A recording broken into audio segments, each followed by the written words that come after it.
शांति का वातावरण है। इसी बीच शुभम द्विवेदी, एक कानपुर के नौजवान, और उनके पूरे परिवार ने तय किया कि वो कश्मीर जाएंगे। शुभम द्विवेदी की 6 महीने पहले शादी हुई थी। उसकी पत्नी ने कहा कि उनके बीच एक ऐसा रिश्ता था, प्रेम और दोस्ती का ऐसा रिश्ता था कि वो एक दूसरे को बच्चों की तरह हंसाते थे। सोशल मीडिया पर एक वीडियो भी जारी है जिसमें पूरा परिवार एक साथ बैठा हुआ ताश खेल रहा है और ऐसे हंस रहे हैं कि उस वीडियो को देख के किसी का भी दिल टूट जाए कि इस परिवार को इस तरह से उजड़ने क्यों दिया हमने। 22 अप्रैल 2025 को बैसारन वैली में मौसम का मिजाज अच्छा था। जैसे हर रोज लगातार 1000 से 1500 लोग वहां पहुंचते थे, उसी तरह से उस दिन भी तमाम पर्यटक वहां पहुंचे। वहां का रास्ता आसान नहीं है अध्यक्ष महोदय जी, जंगल से जाना पड़ता है, पहाड़ों के बीच जाना पड़ता है, घोड़े से जाना पड़ता है। ये परिवार वहां पहुंचे, मौसम सुहाना था, उनके बच्चे ट्रैम्पोलिन पे खेल रहे थे, कोई जिपलाइन कर रहा था, कोई चाय पी रहा था, तो कोई कश्मीर की सुंदर वादियों की ठंडी हवा का मज़ा ले रहा था। शुभम अपनी पत्नी के साथ एक स्टॉल पे खड़े थे। तभी अचानक 4 आतंकवादी जंगल में से निकलते हैं और शुभम को वहीं अपनी पत्नी के सामने मार डालते हैं। उसके बाद वे वहां से पूरे वैली में 1 घंटे के लिए लोगों को चुन चुन कर मारते हैं। किसी के पति को अपनी पत्नी के आंखों के सामने, किसी के पिता को अपने बेटे के सामने, चुन चुन कर 26 लोगों को मार डालते हैं। शुभम की पत्नी घबराकर वहां से भागने की कोशिश करती है, अपनी जान बचाने के लिए जंगल की तरफ दौड़ती है। वहां पता चलता है कि तमाम लोग जंगल की तरफ दौड़े हैं और अपनी जान बचाने की कोशिश कर रहे हैं। कोई अपने बेटे का हाथ पकड़ के पहाड़ों पर घसीटता हुआ जा रहा है, कोई कश्मीरी घोड़े वालों और गाइडों की मदद लेते हुए चले जा रहा है। कोई रास्ता नहीं है, कोई तरीका नहीं है, लेकिन किसी न किसी तरह से शुभम की पत्नी के शब्दों में किसी ऐसी शक्ति ने हमको बचा कर रखा कि हमें किसी न किसी तरह से हम अकेले नीचे पहुंचे। और मैं उनके लफ्ज पढ़ना चाहती हूं क्योंकि उन्होंने कहा कि इस पूरे समय जब 1 घंटे के लिए चुन चुन कर भारतीय नागरिकों को मारा जा रहा था, इस पूरे समय उसे एक सुरक्षाकर्मी नहीं दिखा, एक सैनिक नहीं दिखा।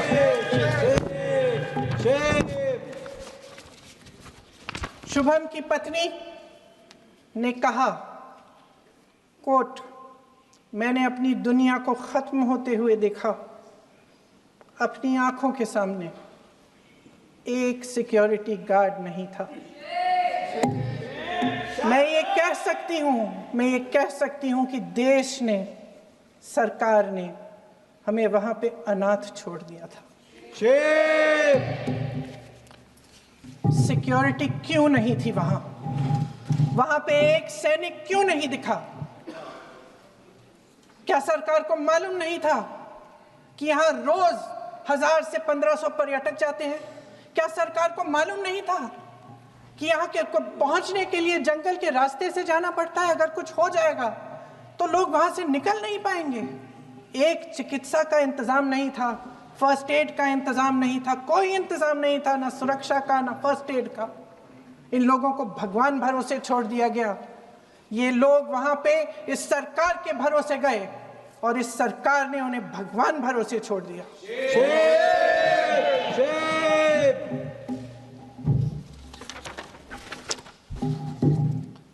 मैं पूछना चाहती हूं, ये किसकी जिम्मेदारी थी? इस देश के नागरिकों की सुरक्षा की जिम्मेदारी किसकी है? क्या इस देश के प्रधानमंत्री की नहीं है? क्या इस देश के गृह मंत्री की नहीं है? क्या इस देश के रक्षा मंत्री की नहीं है? क्या एनएसए की नहीं है? अध्यक्ष महोदय, पहलगाम हमले से सिर्फ 2 हफ्ते पहले हमारे गृह मंत्री महोदय जी कश्मीर गए थे। किस लिए गए थे? जो सुरक्षा की व्यवस्था है इसको देखने के लिए गए थे, इसको रिव्यू करने के लिए गए थे, और उन्होंने वहां कहा कि आतंकवाद पर विजय प्राप्त हुई है। ये 2 हफ्ते पहले है।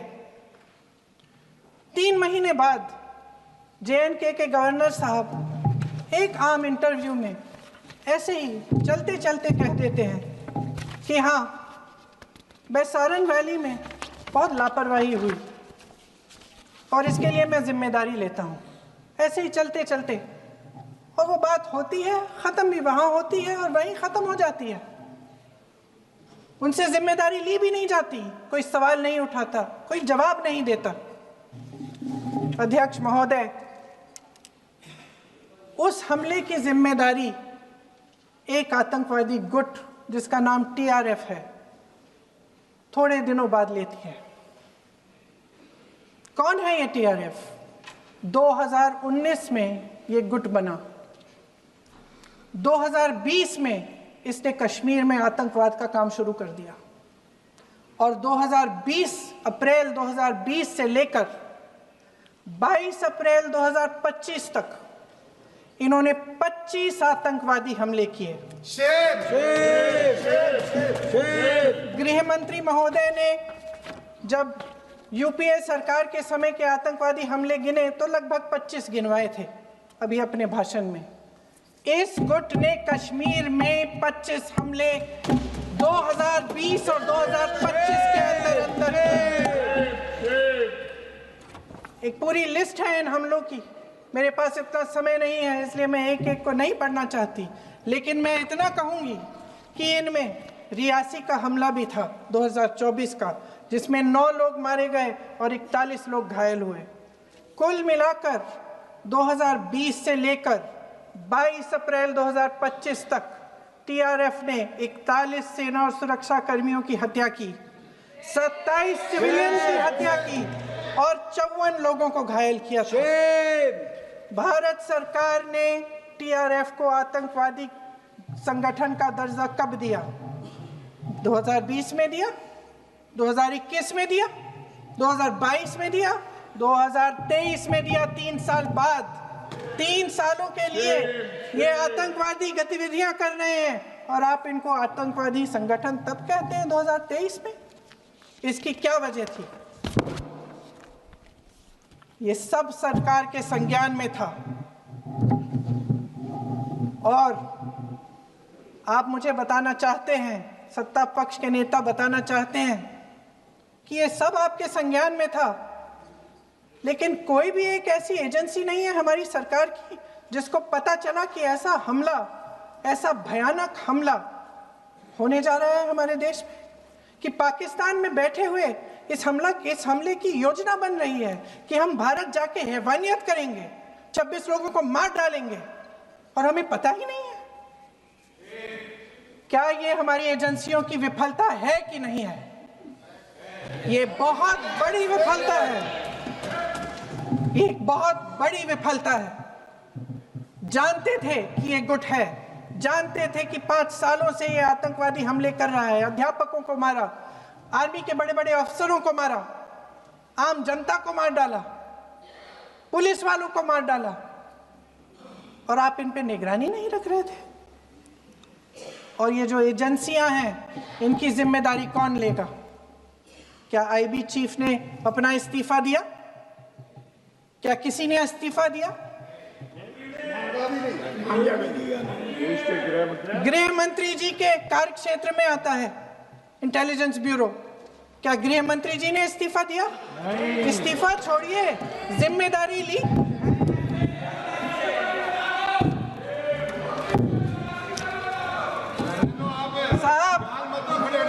देखिए, इतिहास की बात आप करिए, मैं वर्तमान की बात करना चाहती हूँ। आपको तो एक बहाना चाहिए, आपको तो एक बहाना चाहिए। पूरे परिवार का नाम गिनवा देते हैं। अरे अपनी जिम्मेदारी खुद लीजिए। 11 सालों के लिए तो सत्ता में आप हैं। अभी नेहरू को छोड़ नहीं रहा। कल माननीय गौरव गोगोई जी ने अपने भाषण में पूछा गृह मंत्री जी से, क्या आपकी जिम्मेदारी नहीं थी? मैं देख रही थी। राजनाथ जी, रक्षा मंत्री जी यूं यूं अपना सर हिला रहे थे, कुछ बोले नहीं। अंदर से ये महसूस हुआ होगा कि यहाँ कुछ जिम्मेदारी थी, लेकिन माननीय गृह मंत्री महोदय जी हंस रहे थे, वे हंस रहे थे।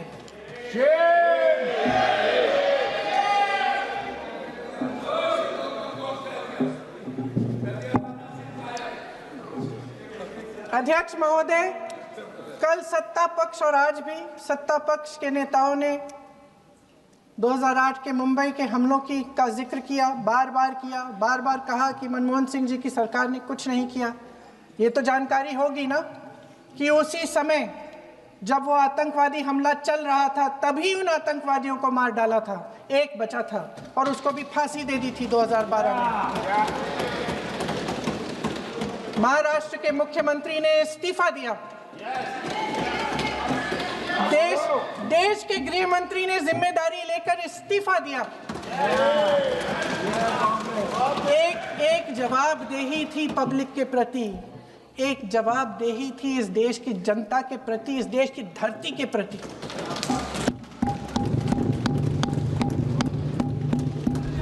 राजनाथ जी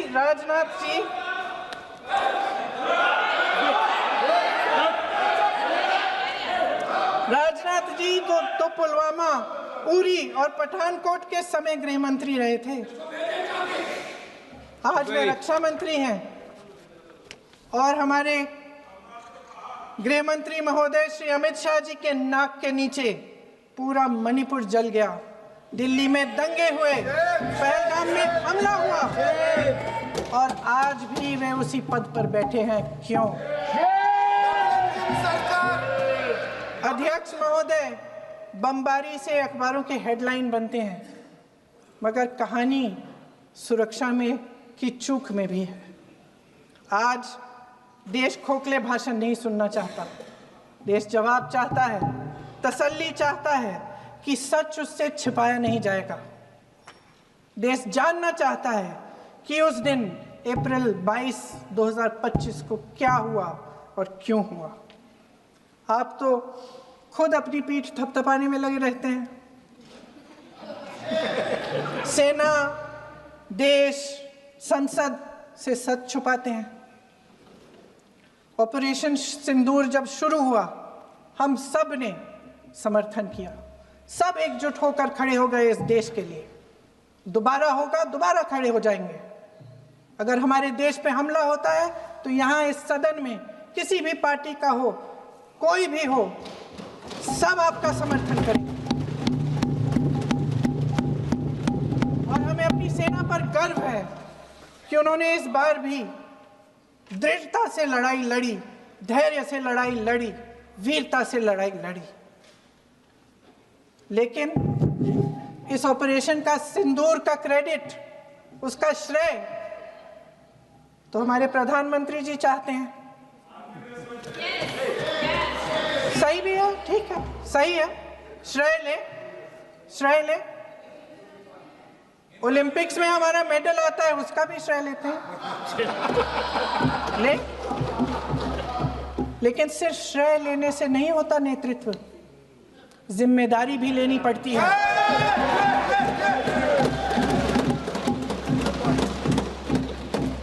देश के इतिहास में ये पहली बार हुआ, देश के इतिहास में ये पहली बार हुआ कि जंग होते होते ही रुक गई है जी। और इस रुकावट का ऐलान हमारी सरकार, हमारी सेना नहीं करती, अमेरिका के प्रेसिडेंट करते हैं, अमेरिका के राष्ट्रपति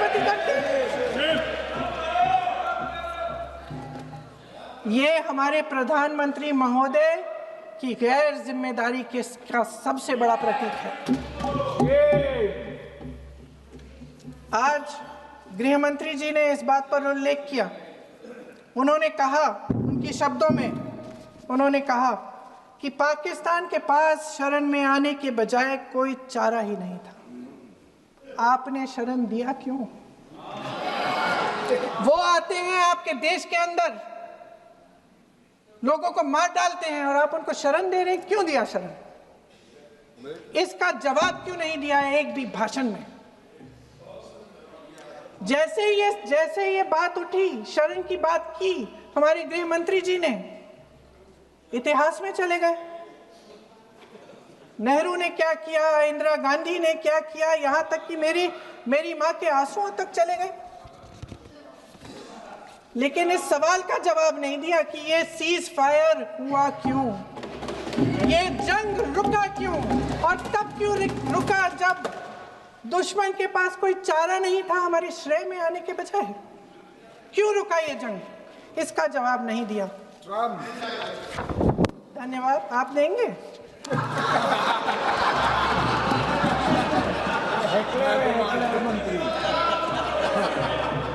देना भाई देना, आपको टाइम मिलेगा तो। टाइम नहीं मिलेगा आपको शायद। वैसे महोदय, मेरी माँ की आंसू की बात किए, मैं इसका जवाब देना चाहती हूँ। मेरी माँ के आंसू तब गिरे जब उनके पति को आतंकवादियों ने शहीद किया, जब वे मात्र 44 साल की थी। और आज अगर मैं इस सदन में खड़ी हूं और उन 26 लोगों की बात कर रही हूं, मैं इसलिए कर रही हूं क्योंकि मैं उनका दर्द जानती हूं, महसूस करती हूं।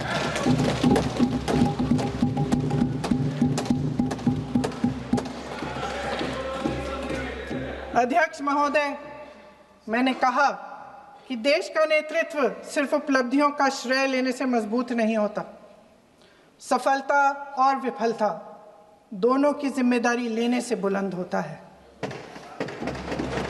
ये सोने का ताज नहीं है, कांटों का ताज है। अध्यक्ष महोदय, जब सरकार झूठी और कायर हो तो वे बहादुर से बहादुर सेना के साहस और पराक्रम को भी कमजोर कर देती है। देश को प्रतिशोध के साथ साथ सबके प्राणों की रक्षा का प्रण चाहिए। सेना की शक्ति के साथ सरकार की सच्चाई भी चाहिए।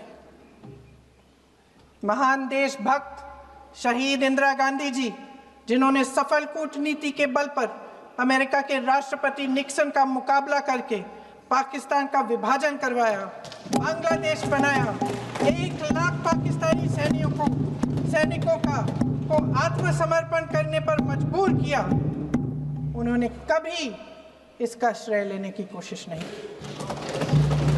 ऑपरेशन सिंदूर का मकसद अगर पाकिस्तान को सबक सिखाना था तो शायद ये मकसद अभी अधूरा है, क्योंकि हमारी कूटनीति विफल रही है। इसका प्रमाण यही है कि ऑपरेशन सिंदूर के बाद एक पाकिस्तानी जनरल, जिसके हाथ खून से रंगे थे, अमेरिका के राष्ट्रपति के साथ बैठकर लंच खा रहे थे। अगर ऑपरेशन सिंदूर का मकसद आतंकवाद को खत्म करने का था तो पाकिस्तान को संयुक्त राष्ट्र के आतंकवाद विरोधी समिति का अध्यक्ष चुने जाने से इस मकसद को धक्का लगा है। इसकी जिम्मेदारी कौन लेगा? क्या हमारे प्रधानमंत्री लेंगे? क्या उनमें ये हिम्मत है? नहीं है। अगर इस ऑपरेशन के दौरान हमारे जहाजों का नुकसान नहीं हुआ तो सदन में इसे साफ साफ कहने से क्या डर है? क्यों नहीं कहा है?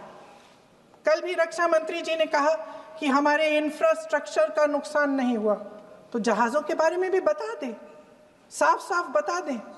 क्या हर्ज है? सच्चाई तो है। सवालों से बचने के लिए ये सरकार हमेशा प्रयास करती है। इसकी राजनीतिक कायरता बेमिसाल है।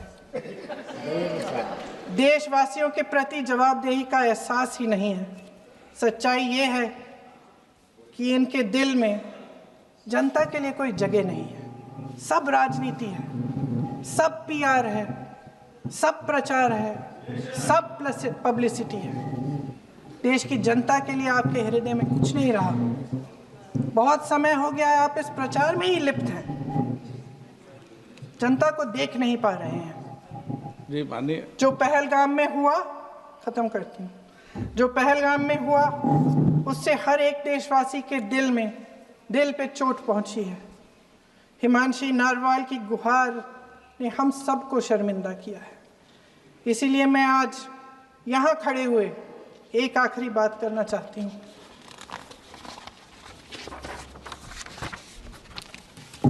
इस सदन में लगभग सभी के पास सुरक्षा है, सुरक्षा की व्यवस्था है। हम जहाँ भी जाते हैं हमारे साथ सुरक्षा कर्मी आते हैं। आपको भी मिल जाएगी, आप मंत्री बन जाएंगे, आपको भी मिल जाएगी। मैं मजाक की बात नहीं कर रही हूँ, थोड़ा सा धैर्य रखिए। उस दिन पहलगाम में 26 परिवार उजड़ गए। 26 लोगों को अपने परिवार के सदस्य के सामने मारा गया। 26 बेटे, पति, पिता गुजर गए। उनमें से 25 भारतीय थे। भारतीय थे।